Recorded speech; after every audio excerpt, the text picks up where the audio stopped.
बच्चों आज हम बात करने जा रहे हैं क्लास 10th की जो डेट शीट आउट हुई है उस पर। तो क्लास 10th की बोर्ड एग्जाम की डेट शीट आउट हो चुकी है और आप सभी को पता ही है इस बार जो हमारे एग्जाम होने वाले हैं वो होने वाले हैं 2 फेसेस में।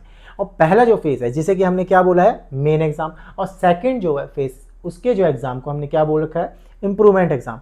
देखो ऐसा क्यों है, मेन एग्जाम सबके लिए मैंडेटरी है क्योंकि अगर उसमें आपने 3 या 3 से ज़्यादा एग्जाम अगर छोड़ दिए तो आप सेकंड के लिए एलिजिबल नहीं है, उसमें अपेयर नहीं हो सकते। तो इसीलिए फर्स्ट जो हमारे एग्जाम होने वाले हैं फेज 1 के मेन एग्जाम उन्हें बोला गया है और उसी को ही आपको माइंड में रखना है, उसी को फोकस करना है और अपनी 100% उन्हीं एग्जाम्स में देना है।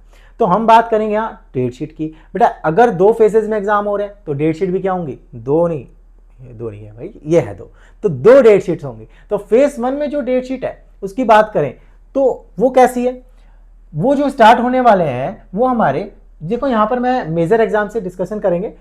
मेजर जो हमारे एग्जाम है maths, SST, science, Hindi, English, इसकी डेट शीट की यहां डिस्कशन कर रहे हैं। तो यहां पर जो है सबसे पहला जो मेन एग्जाम है हमारा वो कौन सा होगा, मेजर 17 फेब को मैथ्स का हो रहा है। और ये जो कंप्लीट हो रहे हैं भाई, लास्ट जो एग्जाम है वो क्या है 2 मार्च को इंग्लिश का। तो हुआ क्या, पहले हम मैथ्स का देंगे 17 फेब को, उसके बाद एसएसटी का रहेगा 21 फेब को, देन साइंस का 25 फेब को, और उसके बाद आपको हिंदी का देना है 27 फेब को, और उसके बाद आपका है 2 मार्च को इंग्लिश का।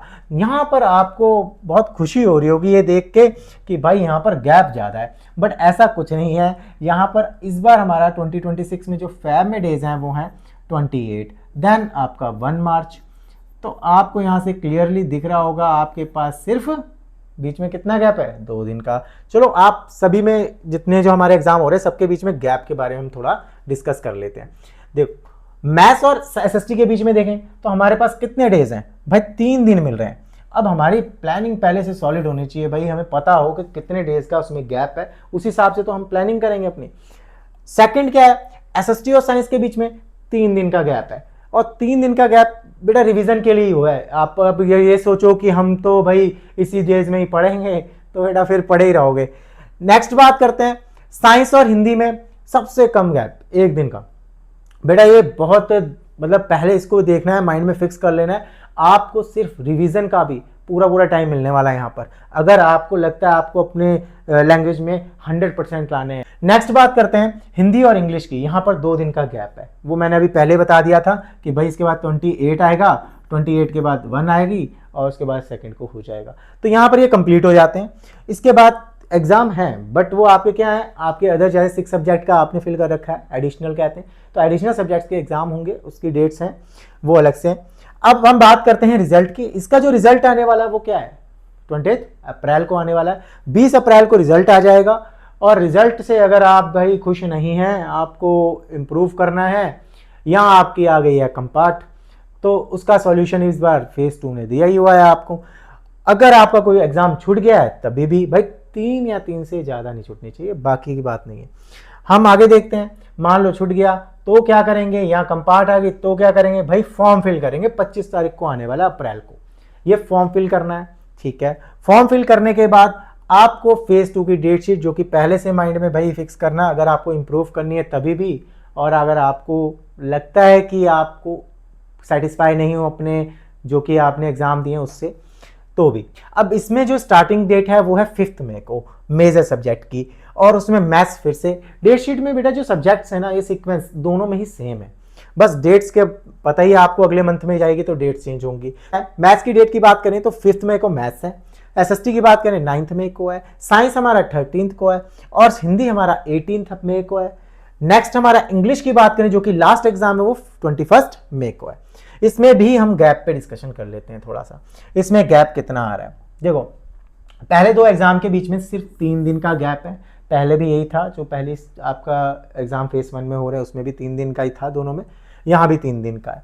एसएसटी और साइंस में यहाँ भी 3 डेज की बात कर रहे हैं, गैप देंगे। और उसके बाद साइंस एंड हिंदी में यहाँ पर 4 दिन का गैप मिल रहा है आपको। ठीक है, अगर किसी का हिंदी का एग्जाम जिसमें 1 दिन का गैप आया था नहीं अच्छे से हो पाया तो बेटा वो यहाँ पर इम्प्रूवमेंट कैटेगरी में फिल करके फॉर्म अपना दोबारा अपेयर हो सकता है। इसके बाद देखते हैं इंग्लिश और हिंदी के बीच में 2 दिन का गैप है, ठीक है, यहाँ पर भी 2 दिन का गैप है। बेटा इंप्रूवमेंट में जरूरी नहीं है सारे ही दिन है, जिसको आपको इंप्रूव करना है उसको आप फिल कर सकते हो, कंपार्ट जिसमें आई इसमें फोकस कर सकते हो, तो आपको वैसे भी बीच में यहाँ गैप मिल जाएगा। बट फर्स्ट जो मेजर है, जो मैंडेटरी है एग्जाम भाई, उसमें ज़्यादा फोकस करना है हमें। इसका रिजल्ट जो आने वाला वो 13 जुलाई को आएगा और यहाँ से सब क्लियर हो जाएगा भाई। आपका जैसे किसी कंपार्ट आई है तो उसकी भी पता चल जाएगा, कंफर्मेशन हो जाएगी कि भाई ये पास हुआ है कि नहीं हुआ है। बाकी जो फर्स्ट का जो आएगा ना फेस 1 का रिजल्ट, बेटा वो आपको कहाँ मिलेगा, वो आपको मिलेगा डिजी लॉकर में, ठीक है। और बाकी बात करें इसकी, तो उसके बाद आपका जो रिजल्ट आएगा आपके स्कूल में मिल जाएगी मार्कशीट वगैरह और सबके इशू हो जाएंगे। डॉक्यूमेंट जो इशू करने हैं उन्होंने सेकंड के जो फेज के रिजल्ट है उसके बाद ही होंगे सीबीएसई द्वारा जो इशू करने हैं, ठीक है। तो यहाँ पर हमने पूरा क्लियरली डिस्कस कर लिया है कि डेट शीट कैसी रहेगी, एग्जाम की डेट्स क्या रहेंगी। आपको बेटा इन डेट को माइंड में फिक्स कर लेना है, किसके, फेज 1 के जो कि मेजर है, और उसके अकॉर्डिंग आपको अपनी प्लानिंग अभी से ही बना लेनी है, ठीक है ना, क्योंकि प्लानिंग के बिना बेटा कुछ नहीं हो सकता, ठीक है। तो आपको अगर रास्ता ही नहीं पता है तो बेटा आप चलते जाओ, मंजिल नहीं मिलने वाली, क्योंकि पहले आपको अपना गोल डिसाइड करना है, कितने परसेंटेज आपका भाई गोल है, कितने परसेंट लाना है, उसके अकॉर्डिंग आपको प्लानिंग करनी है। और अपनी प्लानिंग बेटा बैठो, और हर किसी को अपना पोटेंशियल पता होता है, आपको अपनी डेली जो रूटीन है उसका भी पता है, आप कितना टाइम स्टडी में दे सकते हो, ठीक है, सिटिंग टाइम कितना है, सब आपको पता है। तो उसके अकॉर्डिंग आप अपनी प्लानिंग करो और अभी से ही स्टार्ट कर दो, ठीक है। तो देर नहीं करनी है। ओके, मिलते हैं अगली वीडियो में, और प्लानिंग के लिए भी एक वीडियो मैं ज़रूर बनाऊंगा जिससे कि आपकी हेल्प हो जाएगी, कोशिश करूंगा आपकी हेल्प हो जाए, ठीक है। मिलते हैं अगली वीडियो में।